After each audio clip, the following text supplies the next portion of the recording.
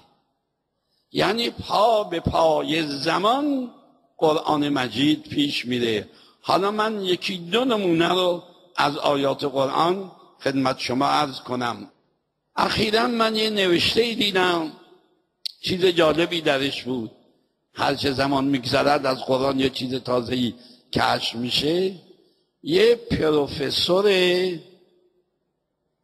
سنی، اهل سنت، اما تحصیلات امروزیش در حد پروفسور، نوشته بود من عقیده دارم سجده رو بر همین خاک و مهر کرد و من از عقیده اهل سنت در این کار جدا شدم، مثل شیعه ها میخوام نماز بخونم. چرا؟ برای اینکه در آیه 29 سوره فتح وقتی که قرآن توصیف صفات برجسته اصحاب پیغمبر اسلام میکنه، میگه سیماهم فی وجوههم من اثر سجود، آثار سجده تو پیشانشون پیداست. شما اگر مانند اهل سنت 10 سالم رو فرش سجده کنید اثری پیدا نمیشه. اونا رو فرش سجده میکنن، 10 سالم شما رو این قالی سجده کنید اثری نداره. معلوم میشه رو چیزی سجده میکردن اصحاب پیغمبر که اثرش تو پیشانی میمونده، روی خاک و سنگ و مثل مهر ما سیماهم فی وجوههم من اثر سجود. این یکی از صفات اصحاب پیغمبره. من دیدم این دانشمند اهل سنت یه چیز تازه‌ای از این آیه 29 سوره فتح در آورده که ما تا به حال غافل بودیم. قرآن مجید هر چی پیش میره مسائل تازه‌ای کشف میشه.